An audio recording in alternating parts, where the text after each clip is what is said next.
오늘 우리에게 주신 하나님의 말씀은 요한계시록 4장 5절에서 11절까지의 말씀입니다.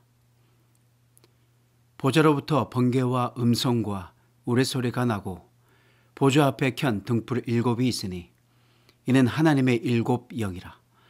보좌 앞에 수정과 같은 유리 바다가 있고 보좌 가운데와 보좌 주위에 4 생물이 있는데 앞뒤에 눈들이 가득하더라.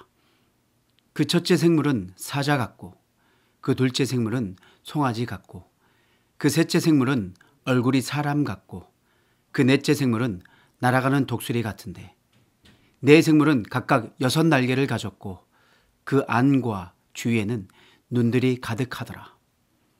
그들이 밤낮 쉬지 않고 이르기를 거룩하다 거룩하다 거룩하다 주 하나님 곧 전능하신 이여 전에도 계셨고 이제도 계시고 장차 오실 이시라 하고 그 생물들이 보좌에 앉으사 세세토록 살아계시는 이에게 영광과 존귀와 감사를 돌릴 때에 9절 다시 하겠습니다. 그 생물들이 보좌에 앉으사 세세토록 살아계시는 이에게 영광과 존귀와 감사를 돌릴 때 24장로들이 보좌에 앉으신 이 앞에 엎드려 세세토록 살아계시는 이에게 경배하고 자기의 관을 보좌 앞에 드리며 이르되 우리 주 하나님이여 영광과 존귀와 권능을 받으시는 것이 합당하오니 주께서 만물을 지으신지라 만물이 주의 뜻대로 있었고 또 지으심을 받았나이다 하더라. 아멘. 우리가 앞에서 들었던 요한계시록 1, 2, 3장은 종말에 대한 계시가 아니라 소아시아 7 교회에게 주는 예언적 권면이었습니다. 요한이 밤모섬에서 보았던 첫 번째 환상이 1장부터 3장까지 이어졌고 이제 두 번째 환상에 대한 이야기가 시작됩니다. 특별히 4장부터는 요한이 본 환상을 사람의 말로는 다 설명할 수 없는 묵시적 언어로 요한이 기록하였기 때문에 문자적으로만 해석한다면 큰 문제가 생길 수 있습니다. 왜냐하면 묵시적 언어는 상징적이고 비유적이기 때문입니다. 요한은 나팔 소리 같은 음성을 듣고 간 곳이 바로 하나님의 보좌 앞이었습니다. 하나님의 보좌는 어전 한가운데 하나님의 보좌가 있고 그 보좌에 밀착되어 4 생물이 있고 그 바깥쪽에 24장로 보좌가 둘러싸고 있는 모습이라고 할 수 있습니다. 그렇다면 하나님께서 요한이 본 하늘 보좌의 모습을 통해 오늘 우리에게 말씀하시고자 하는 것은 무엇일까요? 바로 진정한 예배입니다. 하나님을 예배하는 것은 성도들의 마땅한 의무입니다. 게다가 성도는 예배를 통해 받은 은혜로 살아갑니다. 그러나 많은 성도들이 교회에서 드리는 예배 형식에 익숙할 뿐 무엇이 진정으로 바른 예배인지 잘 모르는 경우도 많고 하나님의 살아있는 말씀을 교훈으로만 듣고 삶으로 살아내지 않는 헛된 예배를 드리는 성도들이 참 많이 있습니다.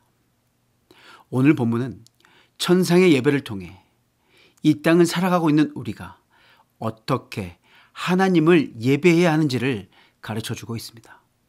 요한은 성경에 기록되어 있는 하나님의 성소와 그 천사들의 실존을 자기가 직접 보았고 살아계신 하나님이 교회를 바라보고 계시다고 증언하고 있습니다.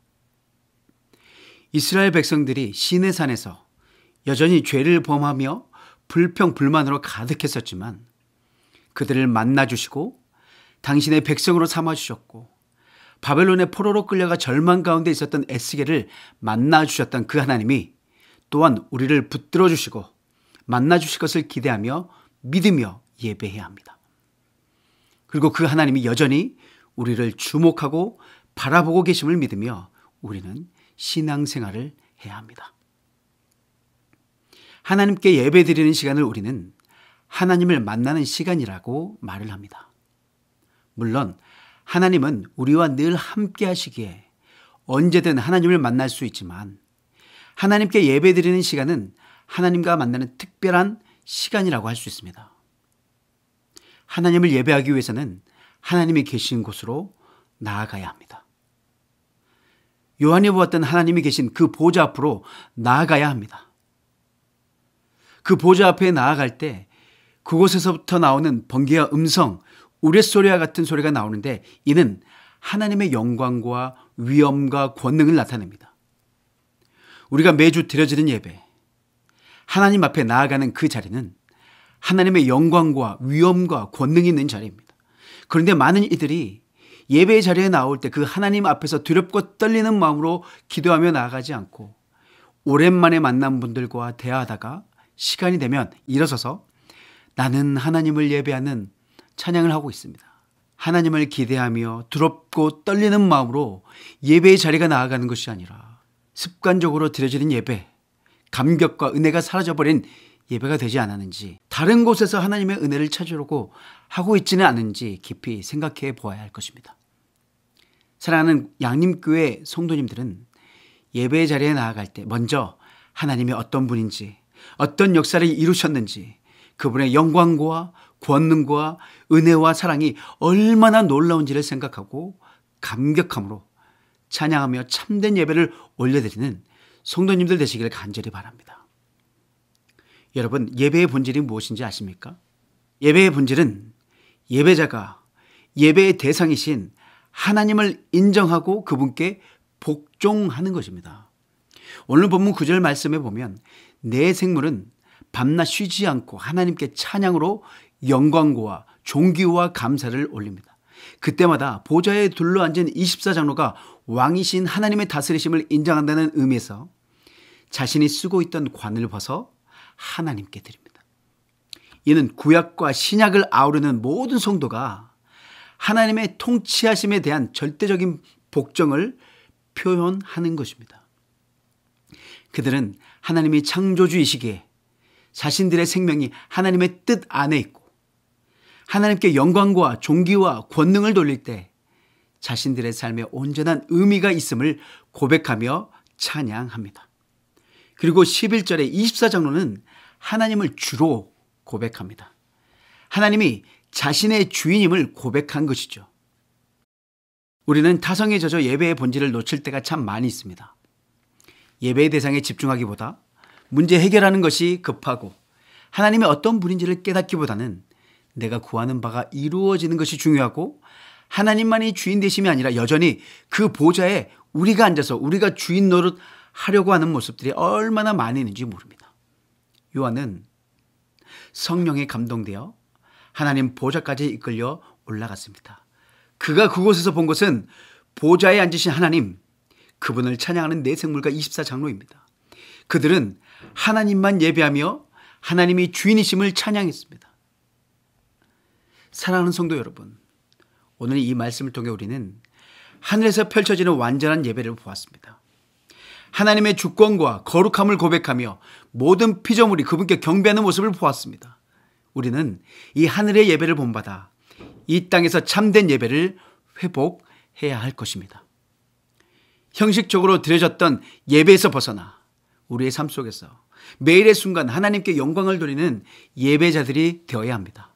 또한 우리의 면류관을 내려놓고 우리의 모든 것을 하나님께 맡겨드려야 합니다.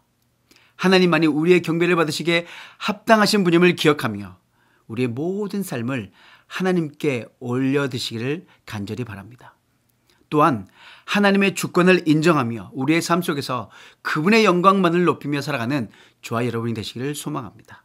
이 하늘의 예배가 우리 삶 속에서 충만하며 회복되어지기를 간절히 축원합니다. 기도하시겠습니다. 사랑과 은혜가 풍성하신 하나님, 오늘도 우리에게 하늘의 예배를 보여주셔서 감사드립니다. 우리의 삶이 온전히 주님께 드려지는 예배가 되게 하시고 주님의 주권을 인정하며 그분께 영광을 돌리게 하여 주시옵소서. 우리의 모든 영광과 성공을, 우리의 삶을 주님께 올려드리며 오직 주님만이 우리의 삶의 주인이심을 고백하게 하여 주시옵소서. 오늘 이 하루를 허락하신 하나님, 오늘 이 말씀을 기억하며 오늘도 감사와 기쁨이 넘쳐나는 복된 하루가 되게 하여 주시고 하나님의 은혜 안에서 하나님께서 주시는 풍성함을 누리는 귀하고 복된 시간들이 되어질 수 있도록 인도하여 주시옵소서. 또한 육신의 어려움을 겪고 있는 성도들을 치유하여 주시고 위로하여 주사 삶의 기쁨을 회복할 수 있도록 인도하여 주시옵소서. 함께 하심을 믿사옵고 예수님의 이름으로 기도드립니다. 아멘.